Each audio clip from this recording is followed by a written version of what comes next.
Ms. Blower, the charter schools that say that the District of Columbia can't legislate, you just need to tell me who they are, and I will hold them accountable, because that is ridiculous. They are educating the students in the District of Columbia who are D.C. residents who have every right to be protected by the laws that we pass. And if they don't believe that our laws apply to them, then they should be shut down immediately. And that is just not even, in my mind, not even a question. The Public Charter School Board needs to do their job and make sure that these schools are held accountable if they believe that laws don't apply to them. That includes pushing students out after the October count. That's no longer illegal. You can't do that under the Fair Access to School Act anymore, and to do that is a violation of the law, and they should be held accountable for that. So I would point out. It's on. Sorry.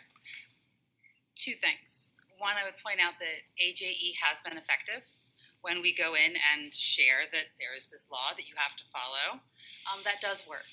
Not every time, but it does work. Yeah, but ignorance or not knowing the law is no excuse for not following the law. It's your obligation to have lawyers who look it up and understand, or have somebody on your team that understands it. I agree 100%. And I would also say, I think one of the ongoing problems we have, and this does have a partial data fix, is that we see a lot of parents withdrawing their children after count day.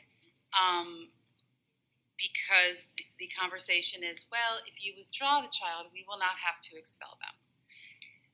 This is not tracked in the PCSB's data collection system in a way that demonstrates the reality of what parents experience. Right.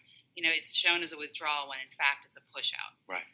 So I would encourage that to be a place where the PCSB could do a better job with data collection, and also really looking at the effectiveness of their hearings.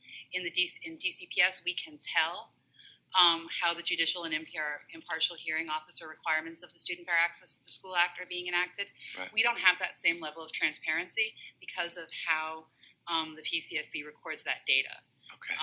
So that's another area. Thank Then finally, I would be delighted to share with you our ongoing conversations with several charter schools. That would be great. About their resistance to regulation. Thank you. I would be glad to share that with me and my staff, and we'll make sure that we go out and correct their interpretation of what is required of them. Chairman Mendelson, do you have questions for this? I do not have questions. Thank you, each of you, for your testimony. Councilmember White.